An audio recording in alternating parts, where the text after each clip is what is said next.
It's 3:17 a.m. in South Korea, May 27, 2023. A taxi driver pulls over to pick up what appears to be a young girl with a suitcase.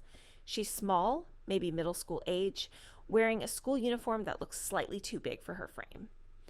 The driver pops open the trunk and offers to help with her luggage, but she politely declines. "No, thank you. I can manage it myself."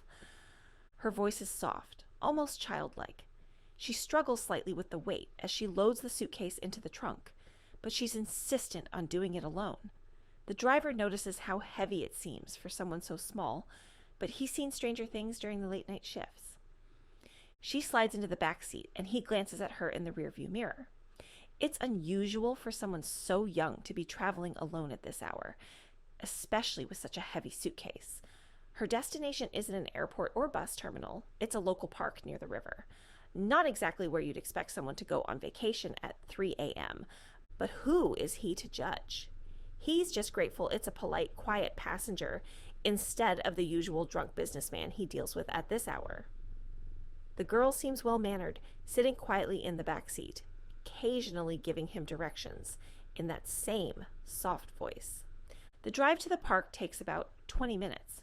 She pays him without complaint and slides out of the back seat. Once again, she insists on handling the suitcase herself, even though it's clearly a struggle. The driver watches with mild curiosity as she practically skips toward the grassy field near the river. There's something oddly cheerful about her demeanor that doesn't quite match the late hour or the strange destination. She looks like any other middle schooler, maybe high schooler at most. What could she possibly be doing alone at this hour? And why does she need such a heavy suitcase for a trip to the park? The driver decides to take a smoke break right there. Something tells him she might need a ride back. After all, no other taxi is going to stop in the middle of a park at 3 a.m. to pick up a stranded passenger. It's near the river, isolated, and frankly not the safest place for a young girl to be wandering around alone.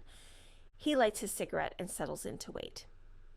The park is eerily quiet, except for the distant sound of water lapping against the riverbank. Streetlights cast long shadows across the empty pathways, and the whole scene has an unsettling quality that he can't quite shake. About 15 to 20 minutes pass. He's halfway through his second cigarette when he sees her emerging from the park, heading back toward his taxi. But something has changed dramatically.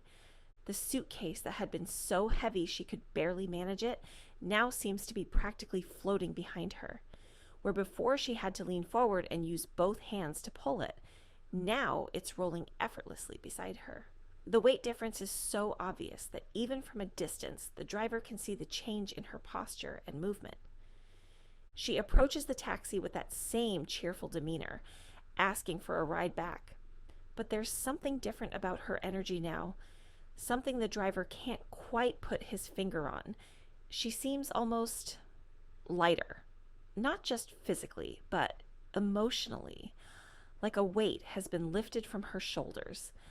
As he drives her to her destination, he keeps glancing at her in the rearview mirror. The same polite girl, the same soft voice. But something fundamental has shifted. The suitcase that had required such effort to load now sits in his trunk as if it weighs nothing at all.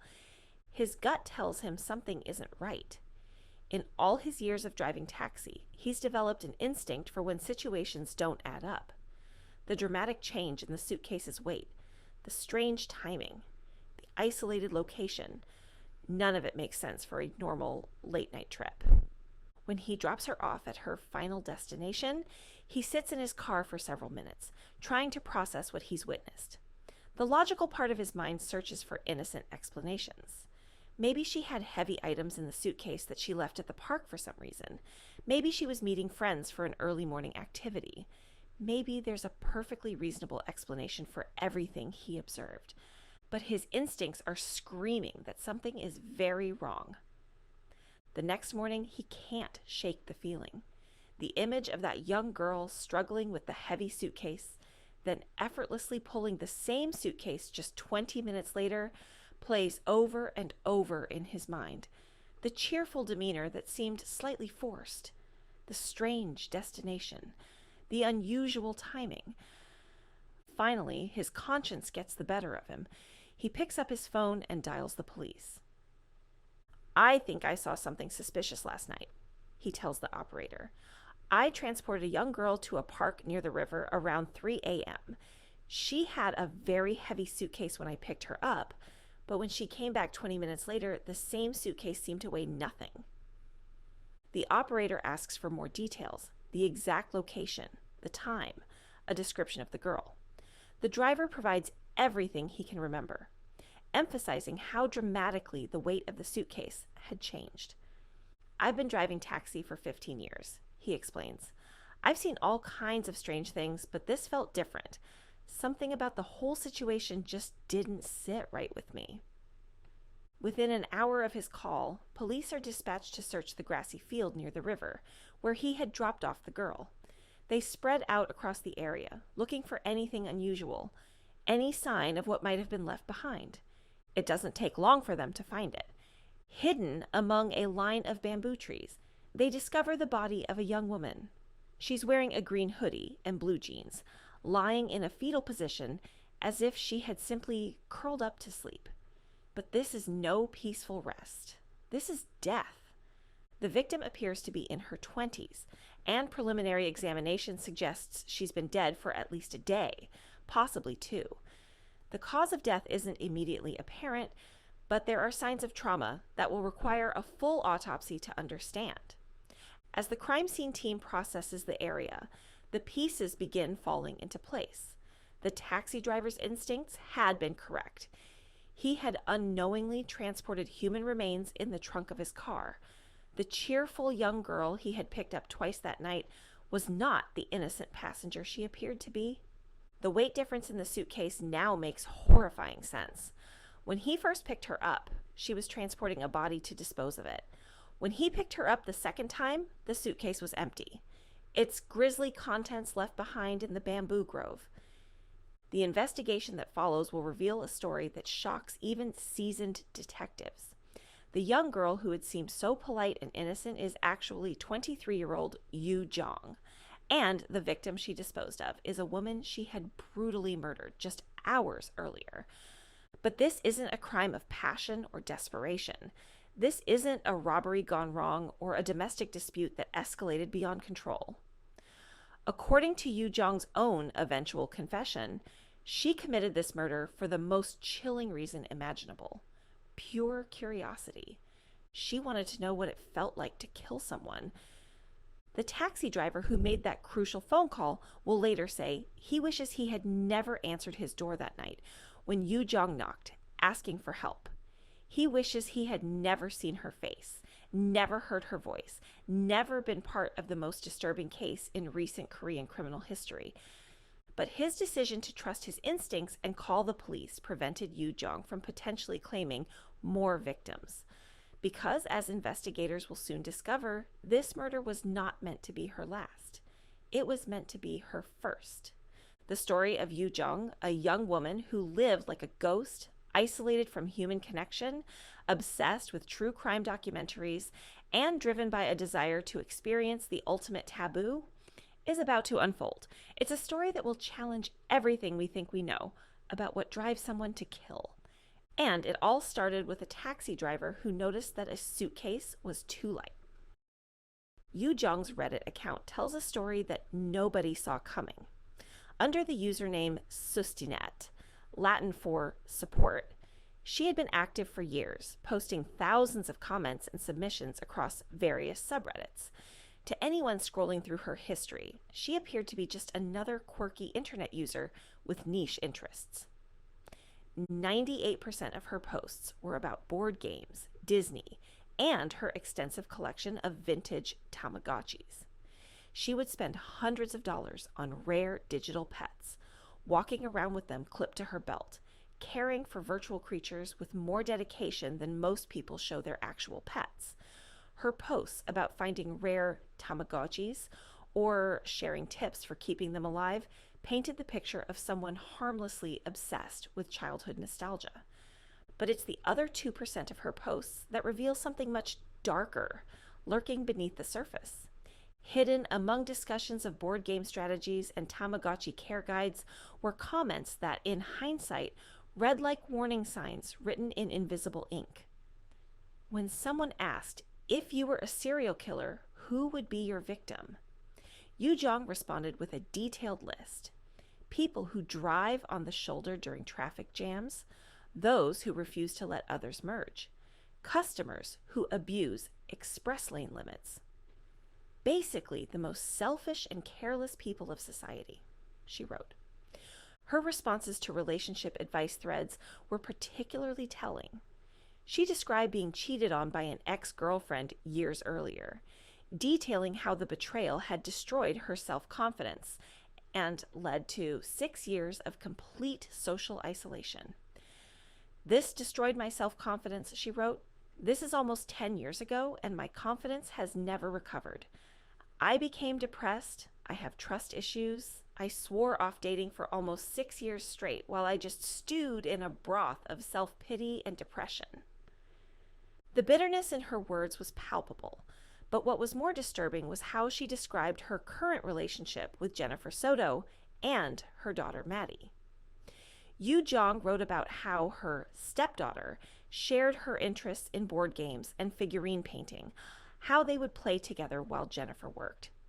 She described Maddie as maybe the world's sorest loser, who would break down in tears and fits when she is soundly defeated in most games. But the most chilling posts came when Yu Jong ventured into advice forums for teenagers. Despite being 23 years old, she frequently offered guidance to minors seeking help online. Her advice wasn't necessarily harmful, but the pattern of an isolated adult seeking connection with vulnerable young people would later take on sinister significance. In one particularly revealing thread about bodily autonomy, Yu Jong argued against a post suggesting that children shouldn't be forced to hug relatives. Grandma is going to die soon. Just give her a hug, she wrote. Kids should have autonomy, yes, but parents should understand when their kid is just being shy or squeamish and encourage them to get over it. Part of growing up is sometimes doing things that you don't want to do because it's the correct thing to do. When other users pushed back against her logic, she doubled down. I never suggested that kids should be forced to accept physical affection every time, but parents need to exercise their judgment as the adult as to whether or not it's justified or they're just being silly.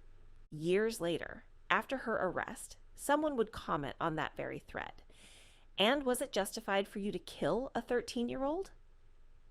But to understand how Yu Jong became capable of murder, we need to go back to her childhood in a small Korean town. Born in 1999, she was raised primarily by her grandfather after her parents proved unable or unwilling to care for her. The exact circumstances of her parents' absence remain unclear, but court documents indicate that her grandfather was listed as her sole guardian, an unusual arrangement that suggests either abandonment or severe neglect. From her earliest school days, Yu Jong was described by classmates and teachers using a word that would haunt her entire life: invisible. Not quiet, not shy, not introverted, invisible. Former classmates recall that she would never respond when spoken to, wouldn't even acknowledge greetings in the hallway. If you waved at her, she would look right through you, as if you didn't exist. If you said hi to Yu Jong in the hallway, she would never say anything back. One former classmate remembered. She wouldn't even smile back. She wouldn't nod in acknowledgement. She would basically just ignore your existence. Teachers described a student who would only speak when directly questioned by authority figures, and even then, her responses were limited to yes or no answers. She never participated in class discussions, never raised her hand, never showed any sign of engagement with the world around her. Outside of school, Yu Jong was equally isolated. Neighbors reported almost never seeing her leave her home or interact with other children. She didn't have friends over, didn't go on walks, didn't participate in any of the normal social activities that define childhood and adolescence. The few times she did interact with the world, it was in ways that highlighted her complete disconnection from social norms. Former classmates remember that while most Korean students would politely decline to ask for small change back at convenience stores, Yu Jong would always demand her exact change, no matter how small the amount. It was one of the few times she would be vocal, insisting on receiving every penny owed to her. Perhaps most disturbing were the reports of her behavior during school hours. Classmates recall finding her sitting behind curtains, hiding herself from view while eating snacks. The sound of crunching would give away her location, but she would remain hidden, as if the thin fabric barrier could make her truly invisible to the world. Despite her social isolation, Yu Jong wasn't bullied or picked on by her classmates. In fact, it was quite the opposite. She was so effectively invisible that most students simply forgot she existed. She floated through her school years like a ghost, present but not really there, breathing but not really living. Teachers and classmates alike described her as having no emotional range whatsoever. She was never angry, never upset, never depressed, but also never happy, never excited, never passionate about anything. She existed in a state of complete emotional neutrality that was more unsettling than any dramatic outburst would have been. She just seemed so utterly neutral about everything. One former teacher recalled, so incredibly passively indifferent. In hindsight, that might be scarier than if she had been angry or rebellious. This emotional flatness extended to her academic performance. Yu Jong put no more effort into her schoolwork than she did into social relationships. She did the bare minimum required to pass, showing no interest in excelling or even engaging with the material. Teachers described her as a student who was physically present but mentally absent, going through the motions of education without any apparent desire to learn or grow. When Yu Jong graduated from high school in 2018, she had no plans for her future. Unlike her classmates who were preparing for college or entering the workforce, she simply stopped. She told her grandfather she was studying for the public government official exam, using this as an excuse to remain isolated in her room for the next 5 years. But Yu Jong wasn't studying. She was disappearing even further into herself, spending her days online in the virtual worlds of board game forums and Tamagotchi communities. These digital spaces became her only form of human interaction, allowing her to engage with others while maintaining the emotional distance that had defined her entire life. Her grandfather, elderly and from a different generation, didn't understand the warning signs.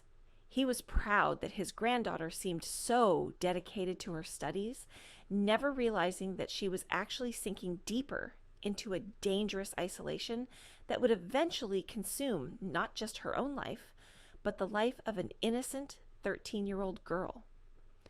The transformation from an invisible child to killer didn't happen overnight. It was a gradual process of disconnection, resentment, and growing darkness that would culminate in the most horrific way imaginable.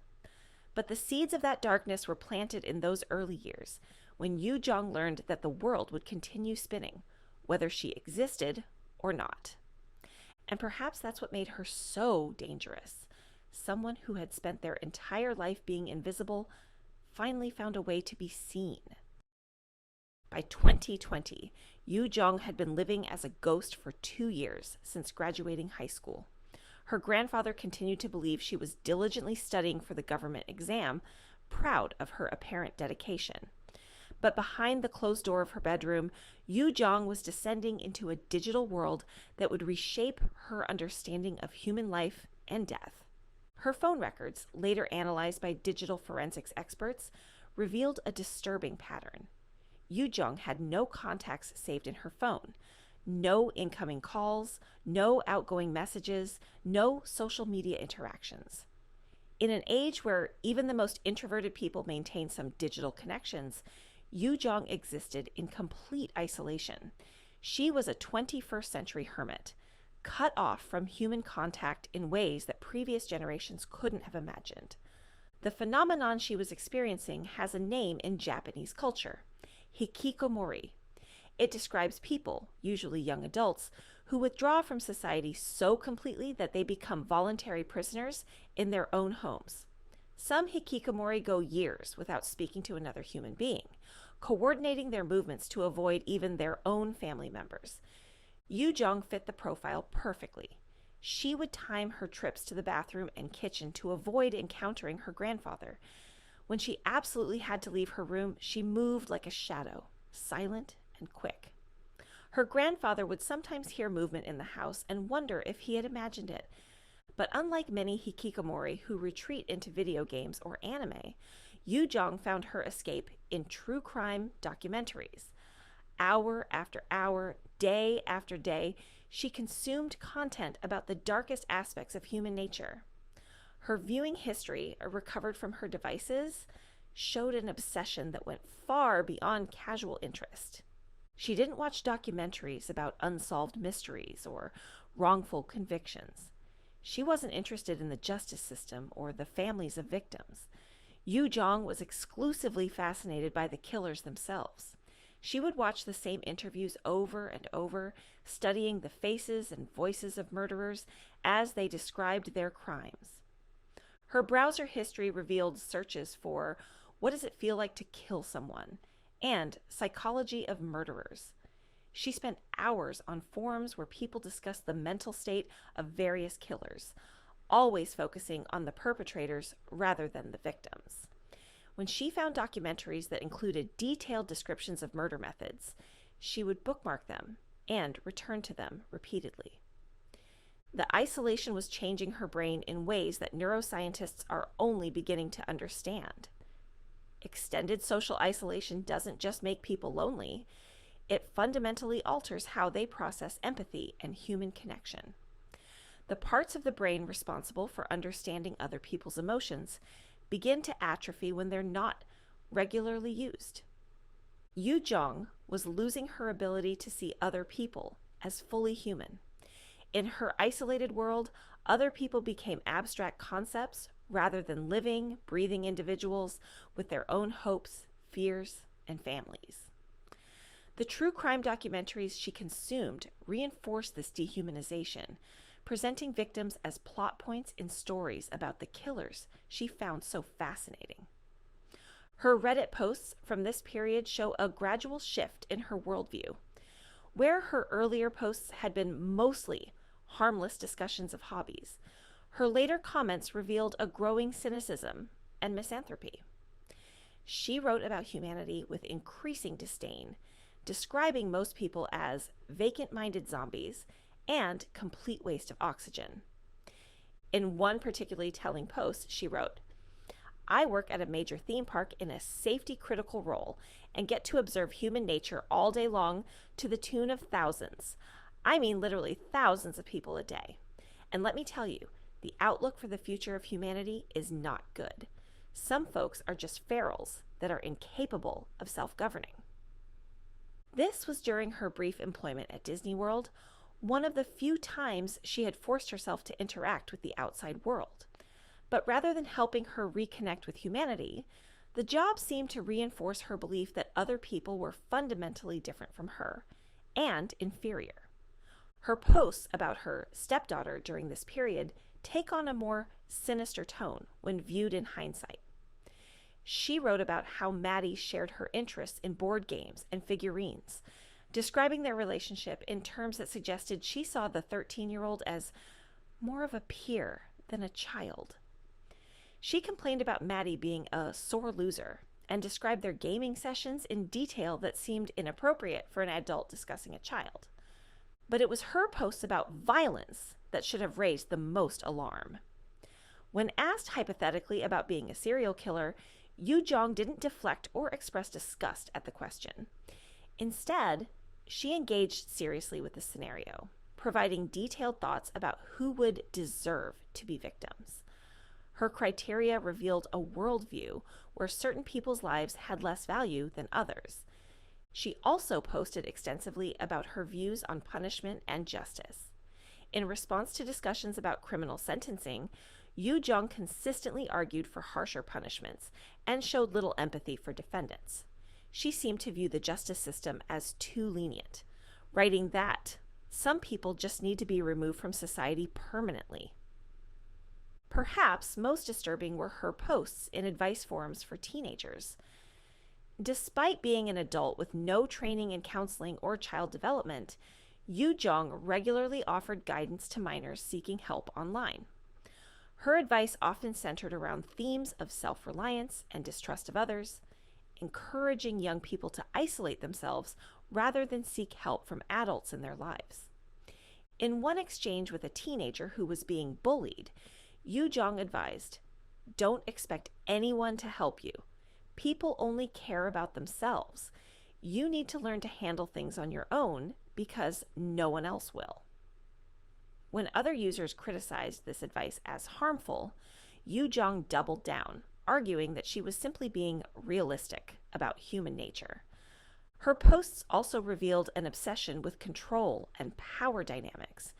She frequently wrote about situations where she felt people had wronged her, always framing herself as the victim of others' selfishness or stupidity. She never took responsibility for her own role in conflicts and seemed incapable of seeing situations from other people's perspectives. The true crime content she consumed was feeding these tendencies. The documentaries and podcasts she watched often focused on killers who felt powerless in their daily lives and turned to murder as a way to exert ultimate control over another person. Yu Jong was absorbing these narratives and beginning to see them not as cautionary tales, but as instruction manuals. Her digital footprint from this period reads like a roadmap to radicalization. Each post, each search, each documentary viewed was another step away from human empathy and towards something much darker. She was constructing a worldview where other people existed primarily for her entertainment or convenience, where their suffering was either deserved or irrelevant. The most chilling aspect of her online presence was how normal it appeared on the surface. To casual observers, Yu Jong seemed like just another internet user with quirky interests. Her posts about Tamagotchis and board games created a facade of harmless eccentricity that masked the growing darkness beneath. But for those who knew how to read the signs, the warning signals were there. The complete social isolation, the obsession with violent content, the dehumanizing language about other people, the lack of empathy for victims of crime, the fantasy scenarios about violence and control. Yu Jong was becoming something that criminologists have a name for, a fantasy-driven killer. These are individuals who spend so much time imagining violence that the line between fantasy and reality begins to blur. They don't kill for money or revenge or passion. They kill because they've become addicted to the idea of killing. And in February 2024, Yu Jong's fantasies would finally cross over into reality. The invisible girl who had spent her entire life being ignored was about to make sure she would never be forgotten. But first, she needed to find the perfect victim. The tutoring app that would bring Yu Jong and her victim together was designed with safety in mind. Parents could browse verified tutors, check their credentials, and read reviews from other families. The platform required tutors to upload transcripts, verify their enrollment at legitimate universities, and undergo background checks. It was supposed to be a safe space where busy parents could find qualified help for their children. Hannah was exactly the kind of tutor the app was designed to showcase. A university student at a prestigious school, she had excellent grades and glowing reviews from previous students. Her profile emphasized her patience with younger learners and her ability to make English fun and engaging. She genuinely enjoyed tutoring. It wasn't just a job for her, but a way to help kids develop confidence in their studies. At first, Hannah had declined the inquiry from Yu Jong's supposed mother. The address was too far from her usual area, and she preferred to work closer to campus. But the mother was persistent, offering to bring her daughter to Hannah's apartment for the tutoring sessions. the woman seemed desperate to find help for her child, explaining that her daughter was struggling with English and really needed someone patient and understanding. Hannah's compassionate nature won out over her practical concerns. She agreed to meet with the student, thinking she was helping a family in need. She had no way of knowing that the desperate mother messaging her was actually Yu Jong herself, carefully crafting a persona designed to lure her into a trap. Yu Jong had spent weeks studying the tutoring app, learning how it worked and identifying potential targets. She created a fake profile as a concerned parent, complete with a backstory about her struggling daughter who needed extra help with English. She chose Hannah specifically because of her location, living alone in an apartment, away from family and with neighbors who minded their own business. The messages between Mrs. Kim and Hannah show Yu Jong's careful manipulation. She presented herself as a working mother who couldn't always be present for the tutoring sessions, explaining that sometimes her daughter would be alone with the tutor. She emphasized how shy and nervous her daughter was, how she needed someone patient and understanding. Every detail was designed to make Hannah feel both needed and safe. "My daughter is very quiet and gets nervous around new people," Yu Jong wrote in one message. "But I think you would be perfect for her. She really needs someone who won't get frustrated with her when she makes mistakes." Hannah responded with warmth and reassurance, promising to create a comfortable learning environment. She suggested starting with simple conversation exercises to help the girl build confidence. Her messages reveal someone genuinely excited about helping a struggling student succeed. What Hannah didn't know was that Yu Jong was simultaneously researching her through social media and other online sources. Yu Jong learned Hannah's schedule, her habits, her living situation. She discovered that Hannah lived alone and often studied late into the night. She found photos of Hannah's apartment building and even identified which unit was hers by cross-referencing delivery reviews Hannah had left online. Yu Jong's preparation was meticulous. She purchased a middle school uniform from a thrift store, choosing one that would make her appear younger and more innocent. Despite being 23, Yu Jong was small in stature and could easily pass for a teenager when dressed appropriately.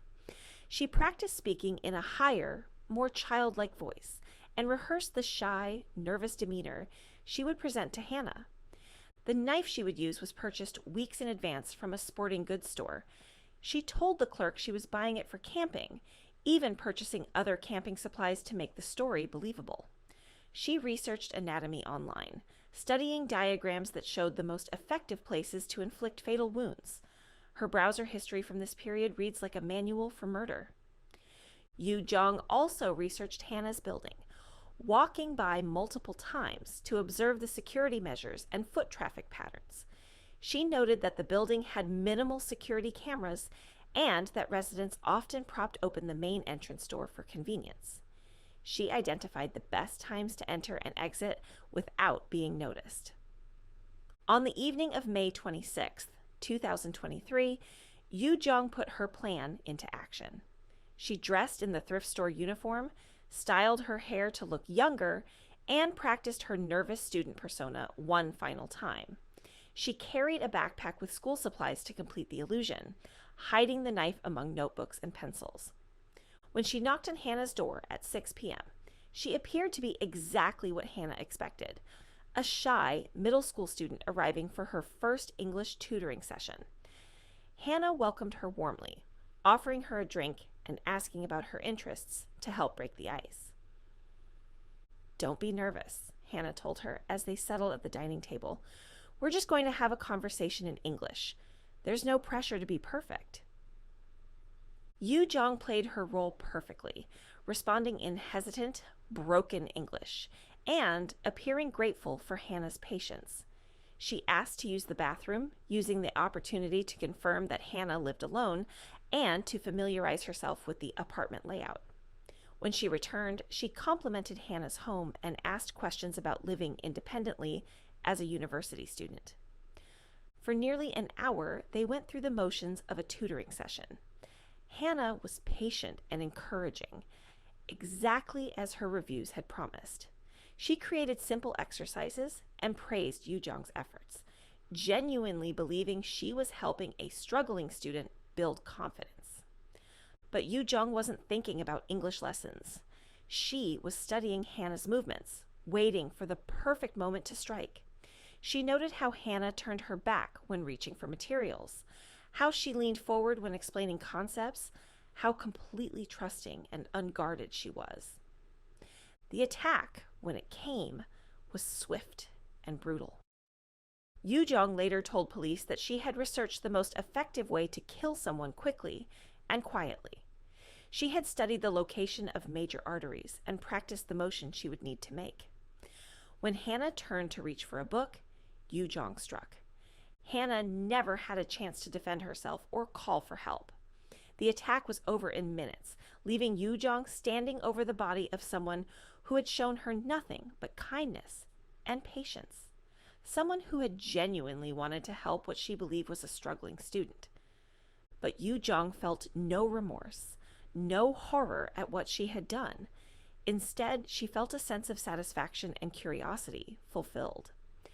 She had finally experienced what she had wondered about for so long, what it felt like to take another person's life.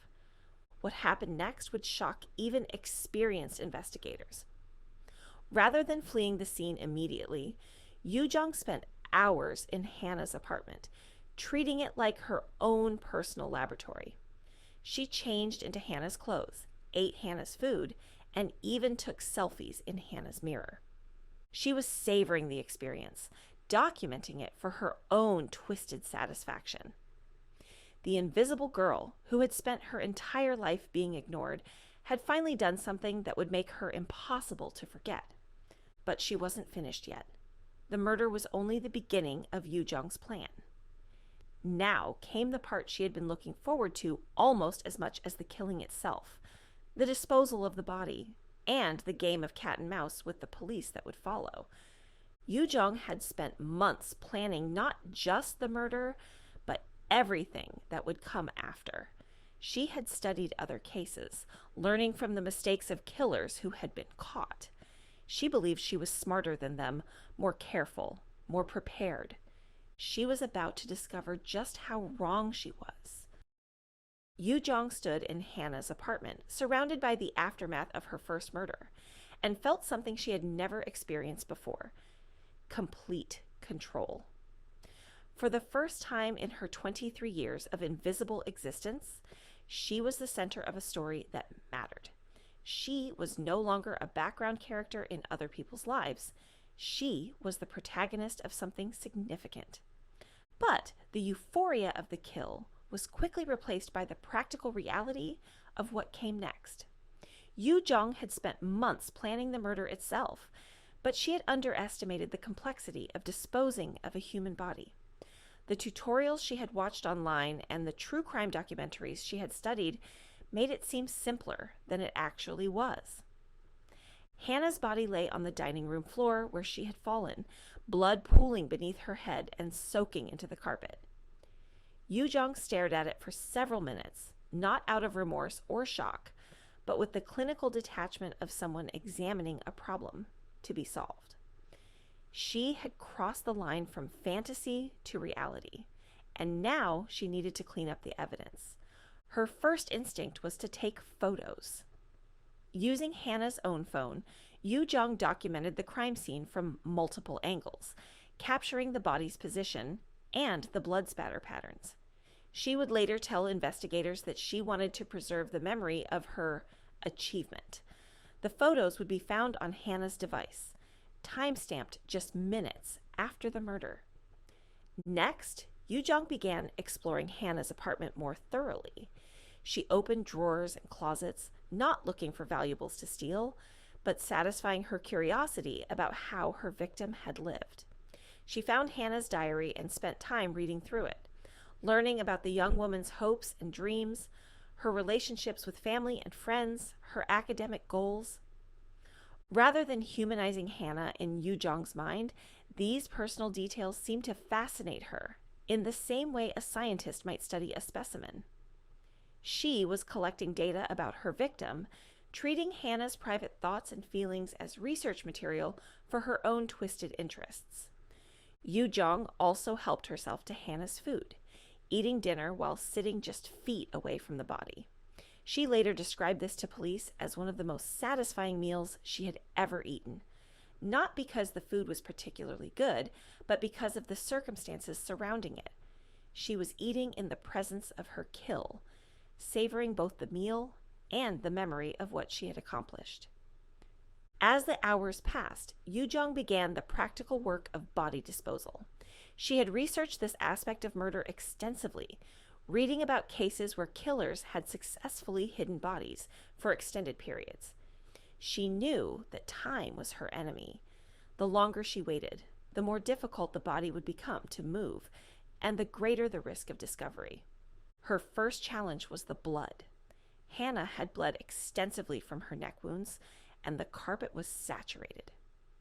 Yu Jong found cleaning supplies under Hannah's kitchen sink and began scrubbing, but quickly realized that completely removing all traces of blood would be impossible. Instead, she focused on cleaning up the most obvious evidence, knowing she would need to dispose of the carpet entirely.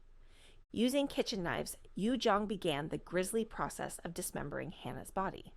She had watched videos online about butchering animals and had studied anatomy diagrams to understand joint locations and bone structure. The process was more difficult and time-consuming than she had anticipated, requiring frequent breaks to sharpen the knives and clean up the increasing mess. Throughout this horrific work, Yu Jong maintained the same clinical detachment she had shown during the murder itself.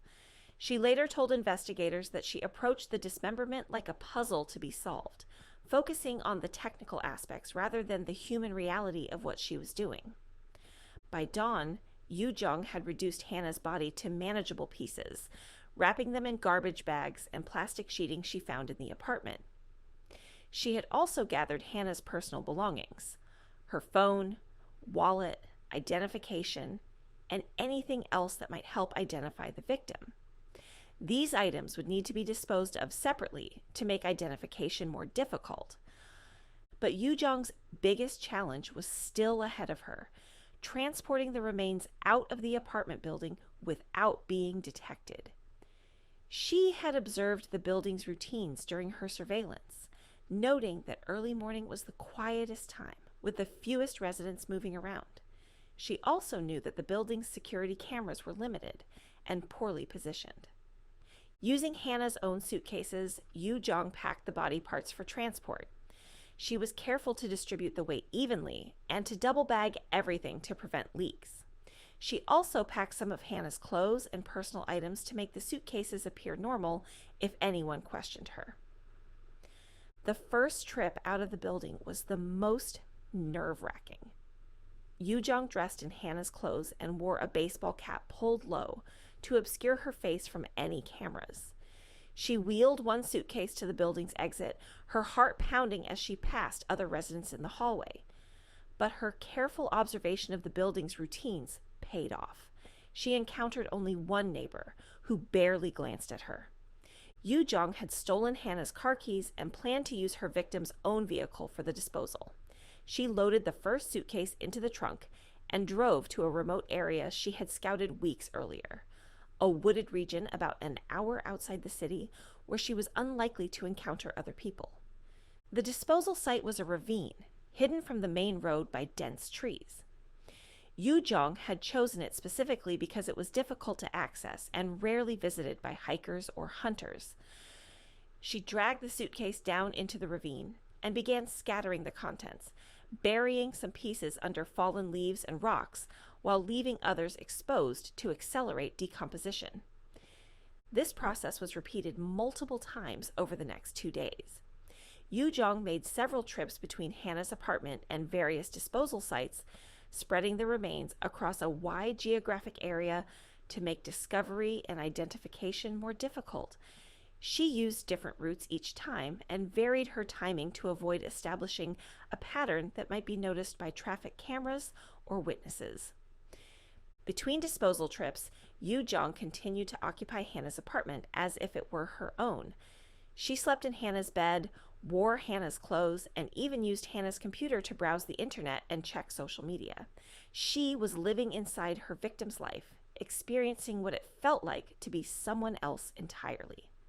But Yu Jong's careful planning had a fatal flaw.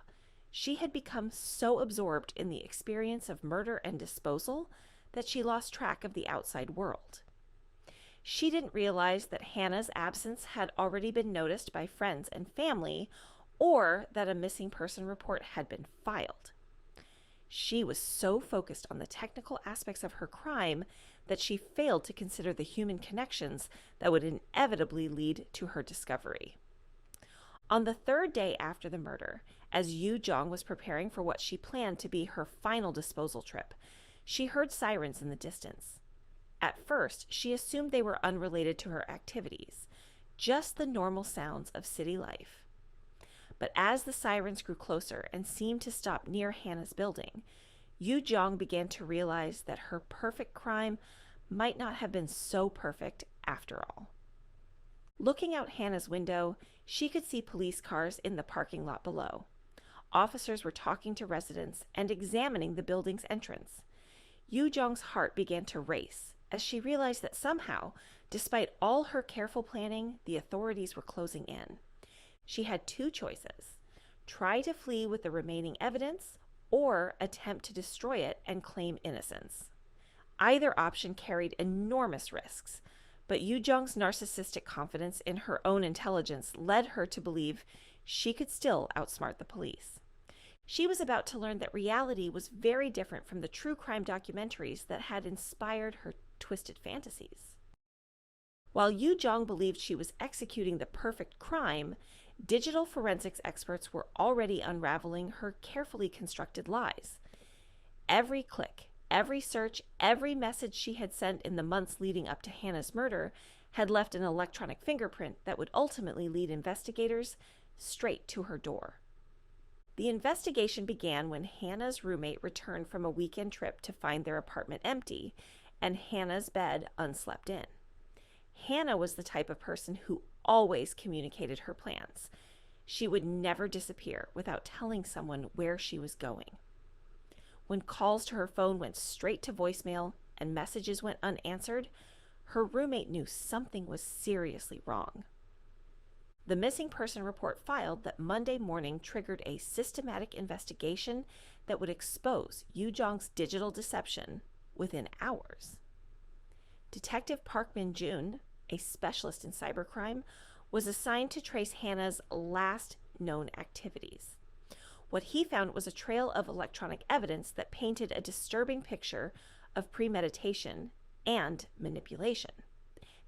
Hannah's laptop revealed her correspondence with Mrs. Kim, the fake identity Yu Jong had created to lure her victim. The messages, which Hannah had saved in a dedicated folder for tutoring clients, showed weeks of careful grooming. Detective Park immediately noticed inconsistencies in the supposed mother's communication style and timing that suggested deception. The messages were too perfect, Detective Park later explained. Real parents asking for tutoring help are usually more scattered in their communication. They ask practical questions about scheduling and payment, but these messages were crafted to build trust and gather information about the victim's living situation.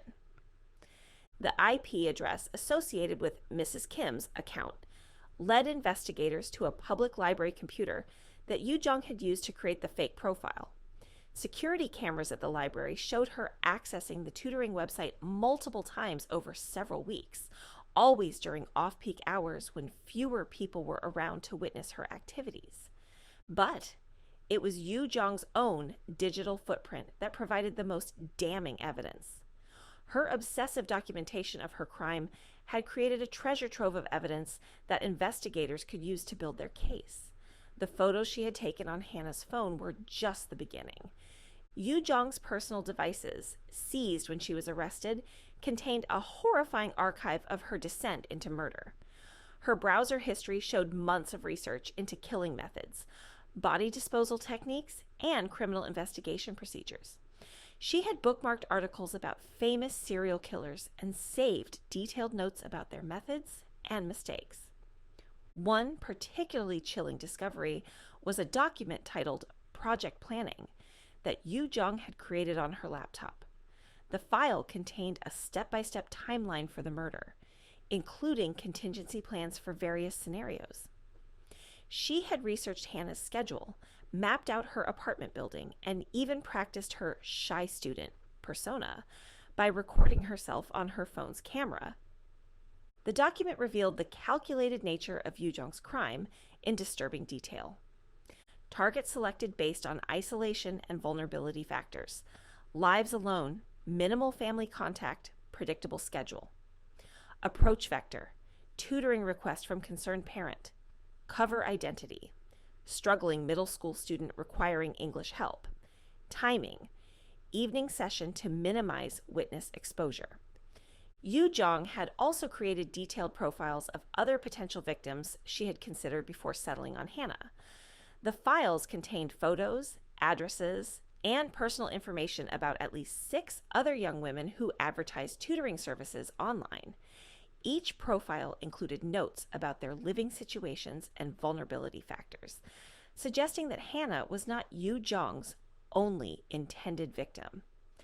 Perhaps most disturbing was Yu Jong's digital diary, where she had documented her psychological preparation for murder. The entries, written over several months, showed her gradual dehumanization of her intended victims and her growing excitement about the prospect of killing. Day 47 watched 3 more documentaries about BTK killer. His methodical approach is admirable. The key is maintaining emotional distance. Victims are not people. They are problems to be solved. Day 63. Practice knife techniques using watermelons. Need to improve accuracy and speed. The neck area requires precise angle to ensure quick incapacitation. Day 89. Selected final target. Hannah appears ideal. Isolated, trusting, physically small. Tutoring scenario provides perfect cover for extended access. The entries continued right up until the day of the murder, with Yu Jong's final entry written just hours before she knocked on Hannah's door. Day 127, today is the day. All preparation complete. Feeling calm and focused. This will be the most important day of my life. Digital forensics also revealed that Yu Jong had been active on dark web forums where users discussed violent fantasies and shared disturbing content. Under various pseudonyms, she had participated in conversations about murder methods and had even solicited advice about body disposal from other users. These communications provided additional evidence of premeditation and showed that Yu Jong had been planning violent acts for much longer than initially suspected. Her social media activity painted a picture of someone living a double life. While her public posts about Tamagotchis and board games suggested harmless eccentricity, her private messages and search history revealed a growing obsession with violence and death. She had joined multiple true crime groups and forums, always focusing on the perpetrators rather than the victims. Investigators also discovered that Yu Jong had been catfishing other potential victims through various online platforms. She had created multiple fake profiles on tutoring websites, dating apps, and social media platforms, all designed to gather information about young women living alone. Her laptop contained folders full of photos and personal information about dozens of potential targets. The digital evidence also revealed Yu Jong's movements in the days following Hannah's murder. GPS data from her phone showed her traveling to multiple remote locations where she had disposed of body parts. Cell tower pings and traffic camera footage corroborated her movements, creating a detailed timeline of her disposal activities. Perhaps most damning was Yu Jong's own documentation of her crimes. In addition to the photos she had taken at the crime scene, she had recorded video messages to herself describing her feelings and experiences during and after the murder. These recordings, found on a hidden partition of her hard drive, provided investigators with a first-person account of the crime that would be crucial in securing a conviction. "I finally did it," Yu Jong said in one recording, filmed in Hannah's apartment just hours after the murder. "I finally know what it feels like. It's better than I imagined. The power, the control, it's intoxicating. I understand now why some people become addicted to this feeling." The recordings continued over the following days, with Yu Jong describing her disposal activities and her plans for future victims. She spoke about the murder with the same clinical detachment she had shown throughout the crime, analyzing her own performance and identifying areas for improvement.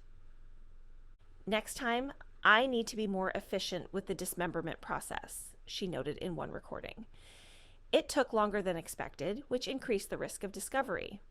I should also consider using acid to accelerate decomposition." These digital confessions would prove to be Yu Jong's undoing. Despite her careful planning and meticulous execution, her compulsive need to document and analyze her crimes had created an overwhelming body of evidence against her.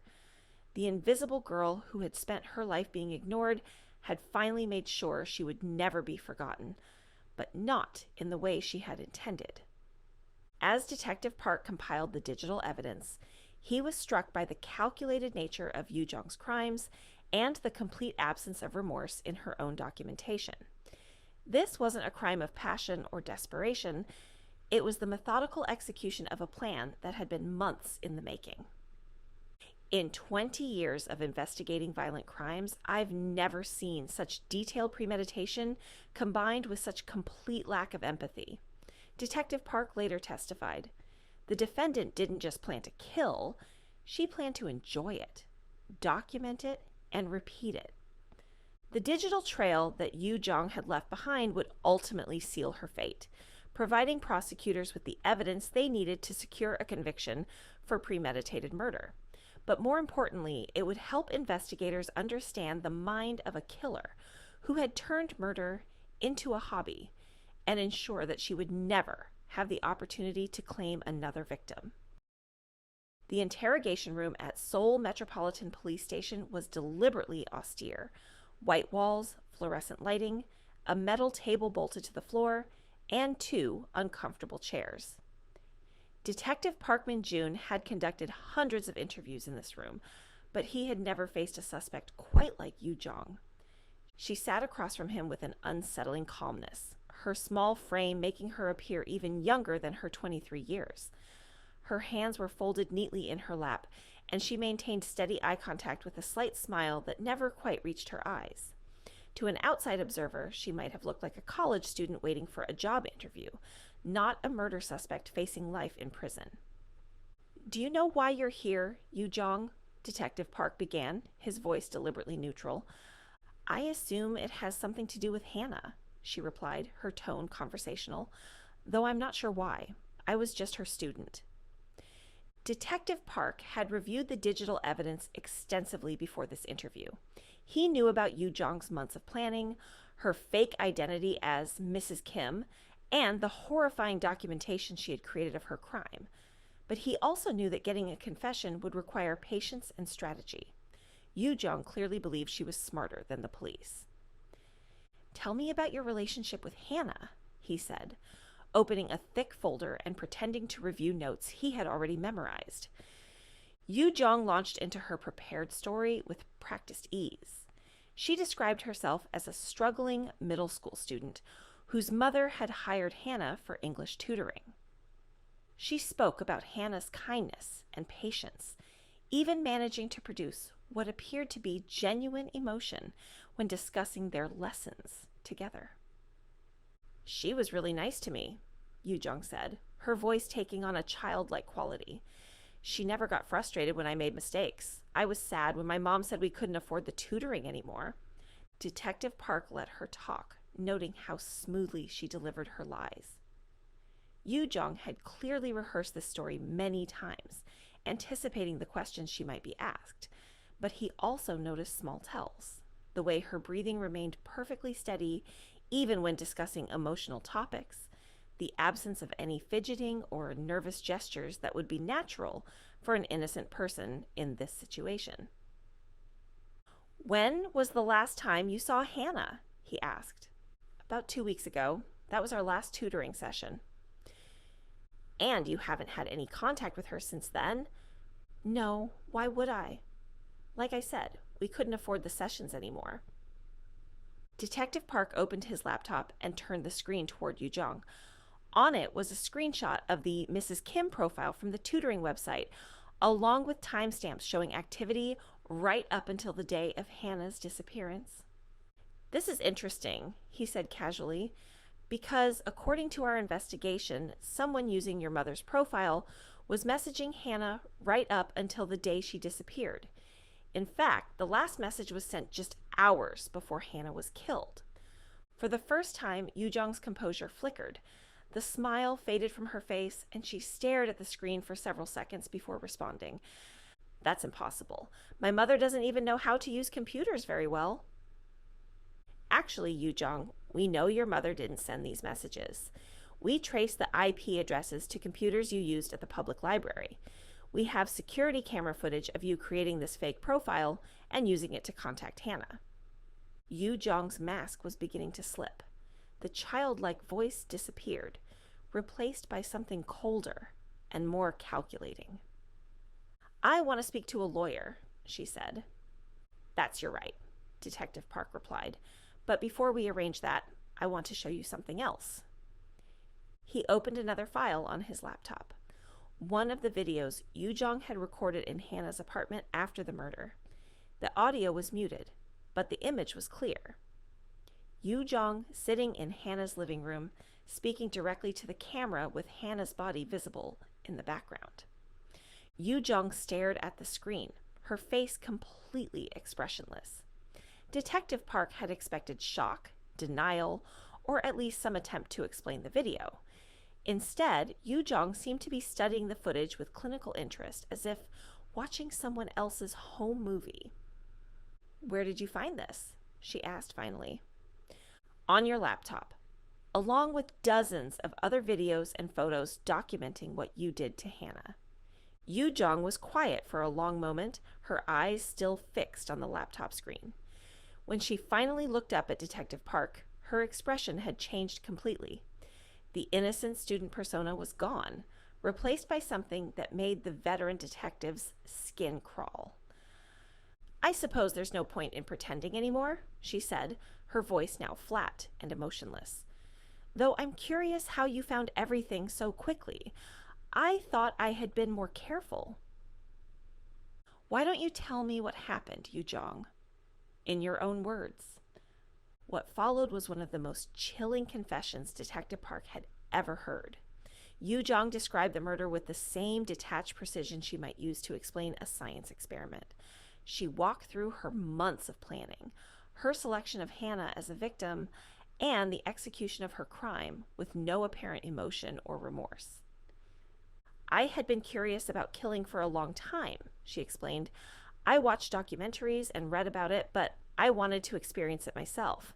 Hannah seemed like an ideal subject. She lived alone. She was trusting, and she wouldn't be missed immediately." "Subject?" Detective Park interrupted. "You're talking about a human being." Yu Jong tilted her head slightly, as if considering this perspective for the first time. "I suppose that's one way to look at it, but from my perspective, she was more like a research opportunity. I wanted to understand what it felt like to have complete power over another person's life and death." Detective Park had interviewed many killers over his career, but Yu Jong's complete lack of empathy was unlike anything he had encountered. Most murderers, even the most violent ones, showed some recognition that they had done something wrong. They might try to justify their actions or blame their victims, but they understood that taking a life was significant. Yu Jong seemed genuinely puzzled by the idea that Hannah's death should matter to anyone other than herself. "Did you feel anything when you killed her?" Detective Park asked. "Satisfaction," Yu Jong replied immediately, "and curiosity. I wanted to see how she would react, how long it would take, what it would feel like to watch someone die. It was educational. And afterward? When you were disposing of her body? That was more tedious than I expected. The physical work was harder than I anticipated, and it took much longer than I had planned, but it was necessary to avoid detection. Yu Jong went on to describe her disposal activities with the same clinical detachment.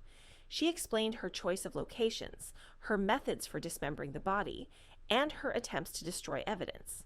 She spoke about Hannah's remains as if discussing the disposal of household waste. I made several mistakes, she admitted. I should have been more thorough in cleaning the apartment, and I underestimated how quickly the police would begin investigating. I also spent too much time documenting the experience, which created unnecessary evidence. Why did you document it? Detective Park asked. For analysis. I wanted to be able to review my performance and identify areas for improvement. I was planning to do this again, and I wanted to learn from this experience. The casual way Yu Jong discussed her plans for future murders sent a chill through the interrogation room. She wasn't just a killer. She was someone who viewed murder as a hobby to be perfected through practice. How many other people were you planning to kill? I hadn't set a specific number. I wanted to experiment with different methods and victim types. Hannah was just the beginning.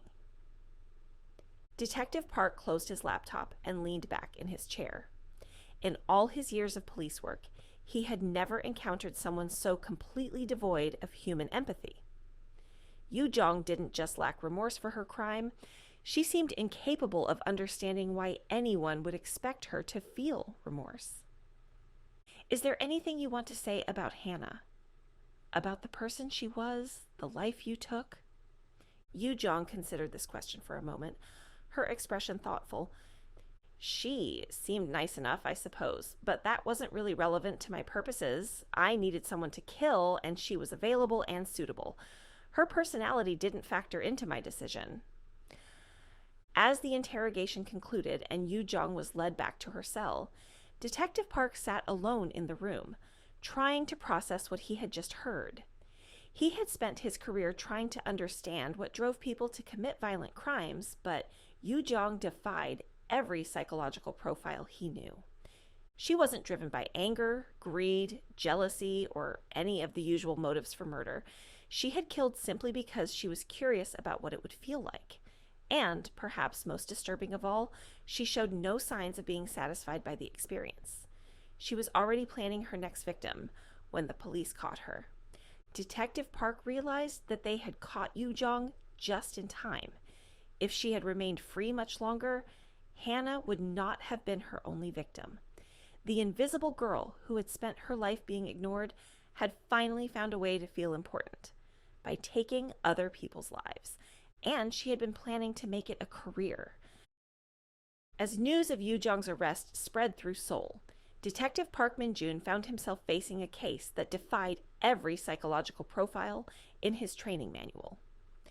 The confession had been chilling enough, but the deeper investigators dug into Yu Jong's background, the more disturbing the picture became. The first breakthrough came when forensic analysts finished processing Yu Jong's digital devices. Hidden in encrypted folders and deleted file fragments, they discovered what could only be described as a murder manual, a comprehensive guide Yu Jong had been compiling for months before Hannah's death. The document, titled Methodology and Best Practices, read like a twisted academic paper. Yu Jong had analyzed dozens of famous murder cases, identifying what she considered to be the killer's mistakes and successes. She had created detailed charts comparing different murder methods, rating them on factors like efficiency, detectability risk, and experiential value. The subject demonstrates clear premeditation extending far beyond the immediate crime, forensic psychologist Dr. Lee Soo-jin noted in her preliminary report. This wasn't an impulsive act or even a planned single murder. The defendant was systematically preparing for a career as a serial killer. Yu Jong's research had been exhaustive. She had studied crime scene investigation techniques, learning how police collected evidence so she could better avoid leaving traces. She had researched body decomposition rates under different environmental conditions. She had even practiced her dismemberment techniques on animal carcasses, documenting her progress with photos and detailed notes. But perhaps most disturbing was her victim selection criteria. Yu Jong had created a scoring system for potential targets, rating them on factors like isolation, physical vulnerability, and likelihood of being quickly missed. Hannah had scored highest on her list, but investigators found profiles for 17 other potential victims. Detective Park's team immediately began contacting these women to warn them and gather additional evidence.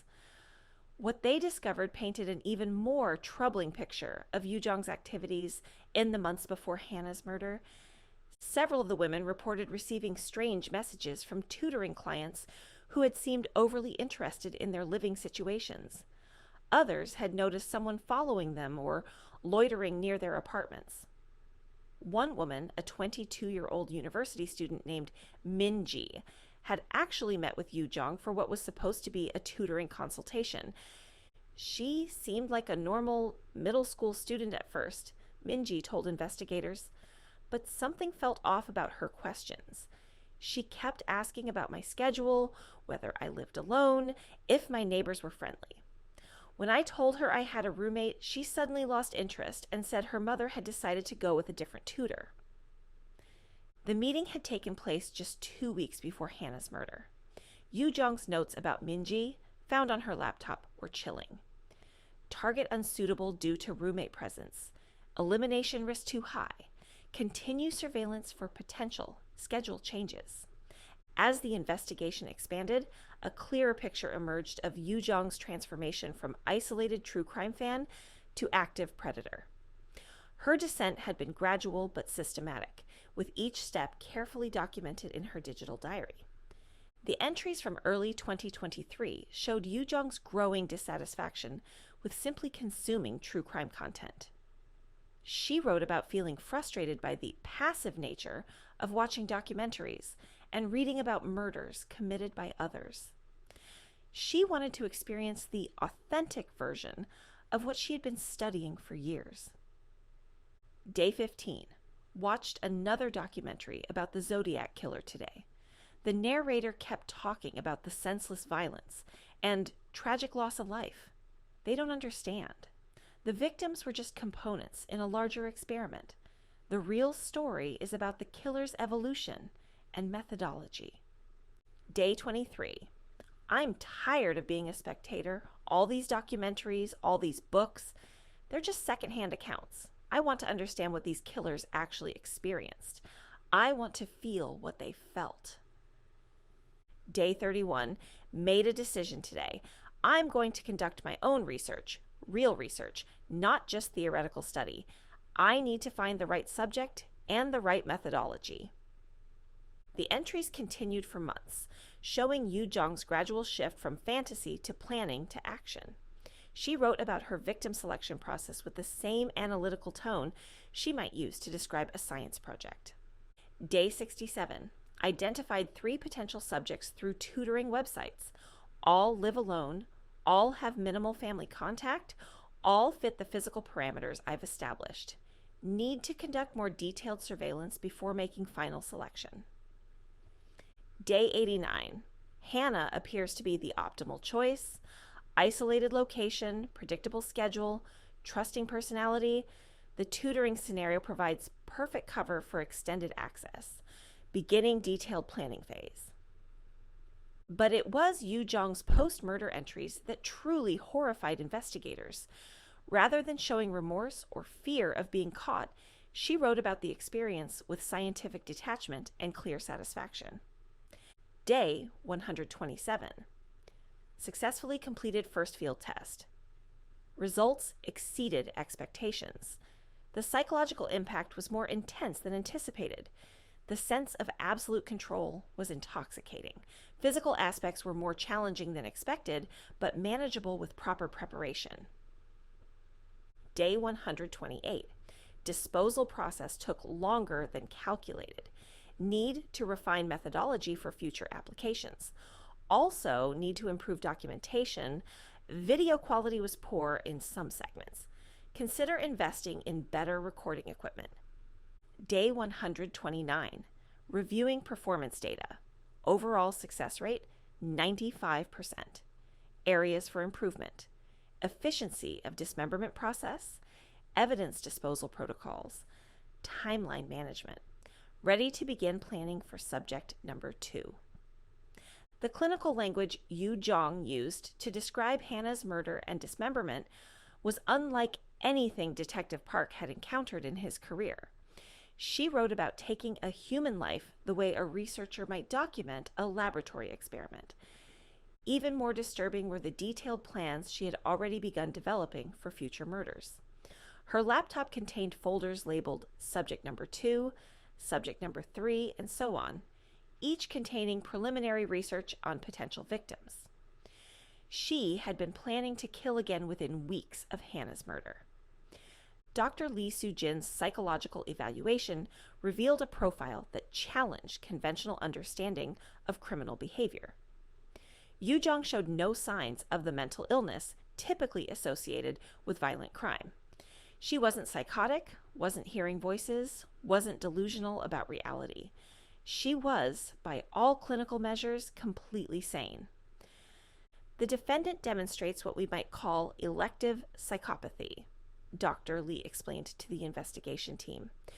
She has consciously chosen to abandon empathy and human connection in favor of treating other people as objects for her experimentation. This isn't a mental illness. It's a deliberate philosophical choice. This diagnosis had profound implications for the case.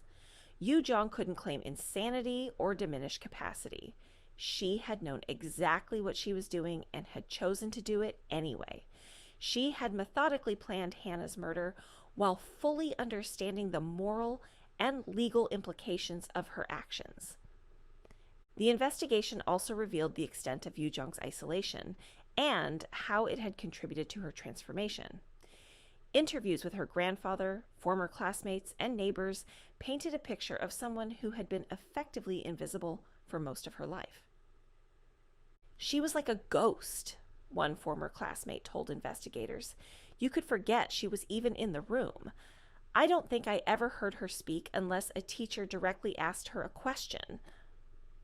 Her grandfather, devastated by the revelations about his granddaughter, struggled to understand how the quiet girl he had raised could have become a killer.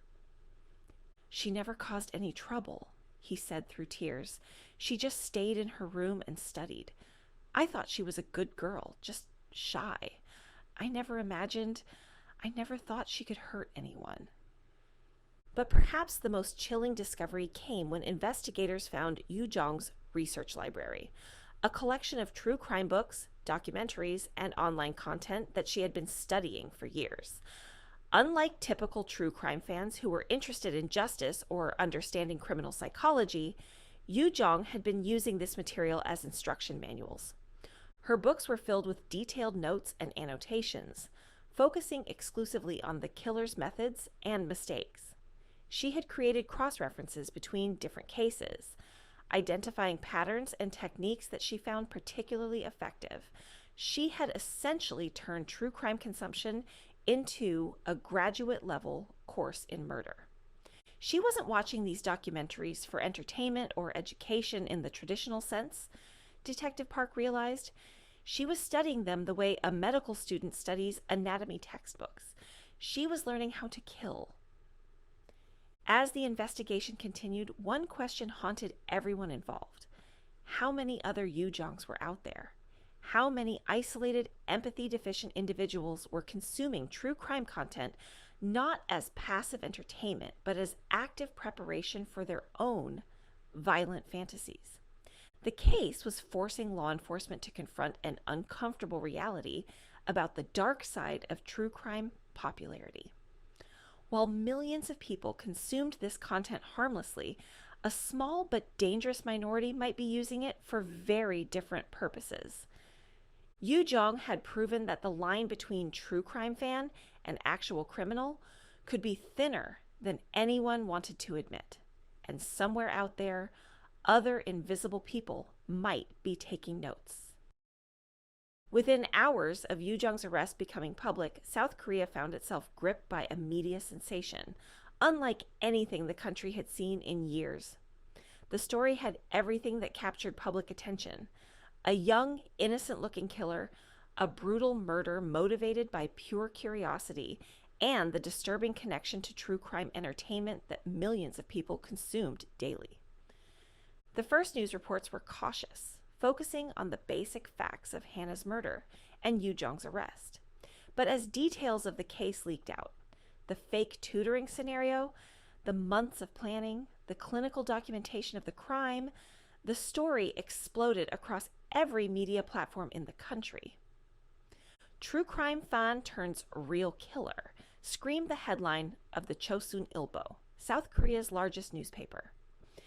The accompanying photo showed Yu Jong being led into the courthouse, her small frame and youthful appearance creating a jarring contrast with the horrific nature of her crimes.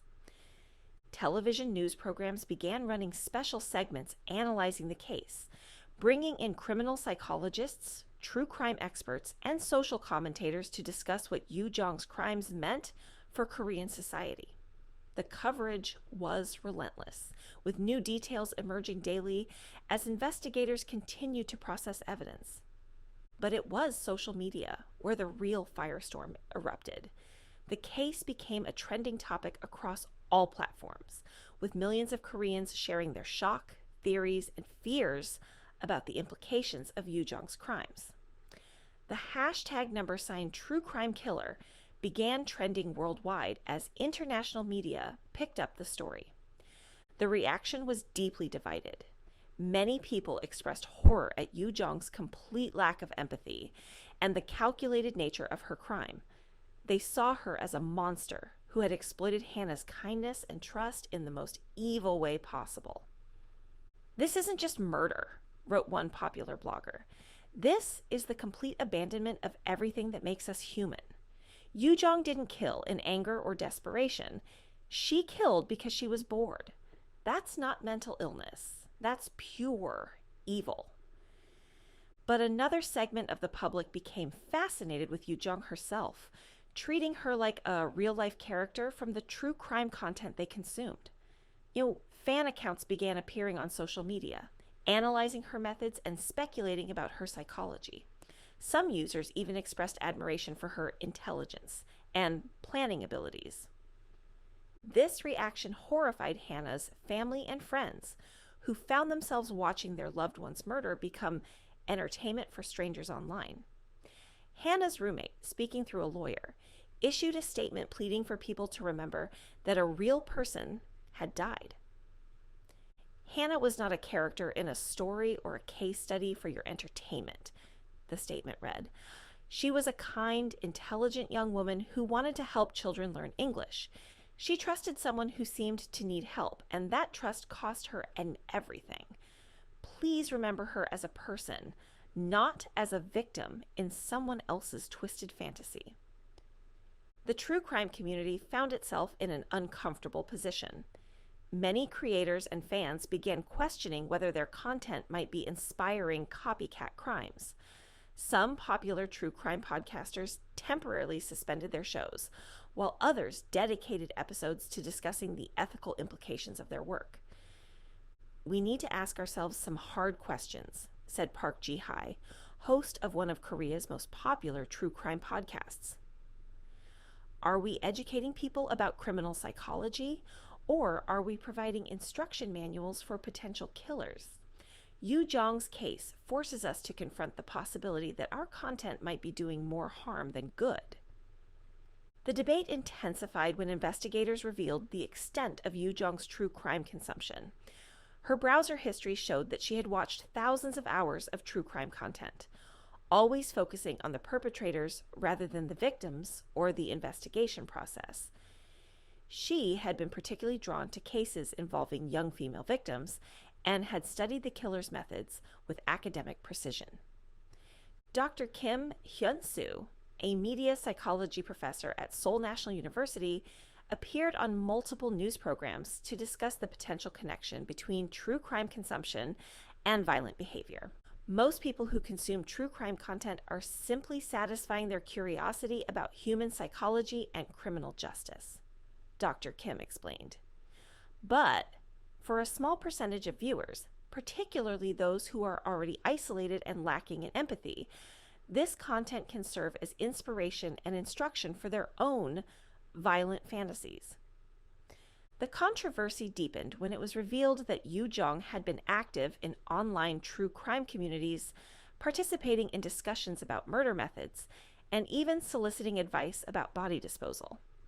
Screenshots of her posts began circulating on social media, showing her casual discussions of violence and her growing obsession with experiencing murder firsthand. One particularly chilling exchange showed Yu Jong asking other users about the optimal way to approach potential victims.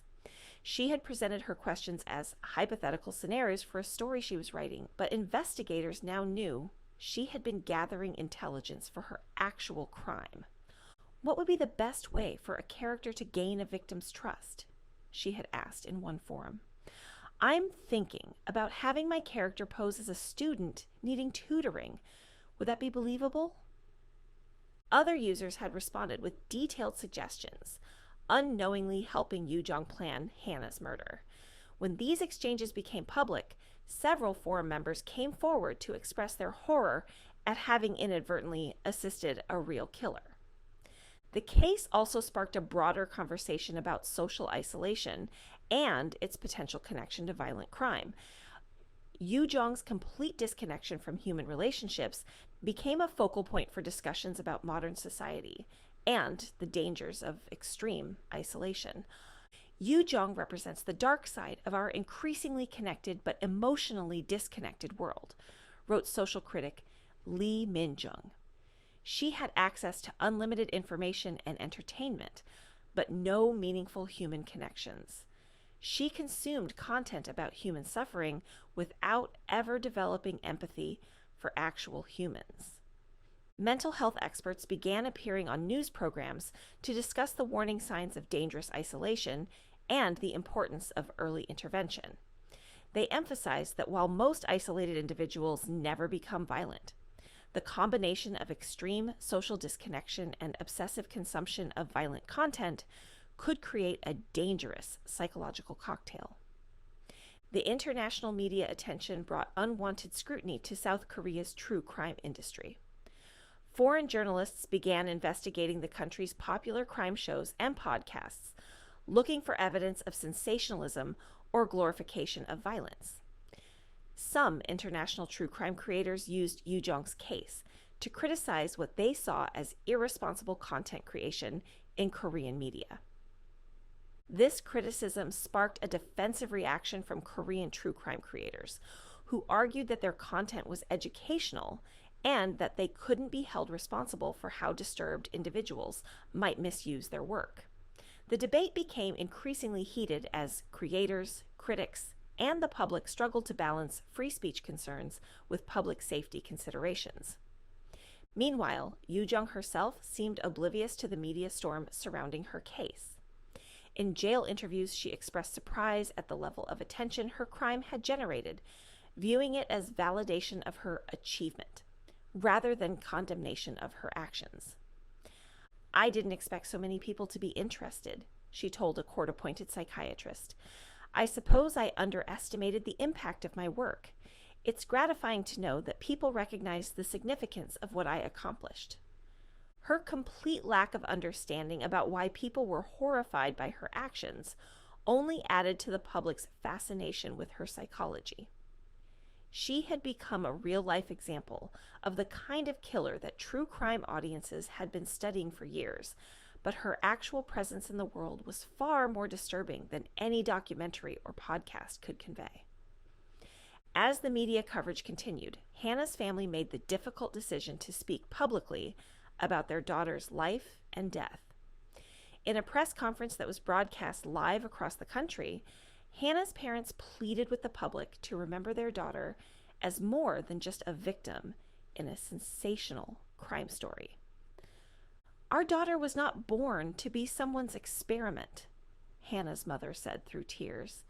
She was born to help children learn, to make the world a little bit better through education and kindness.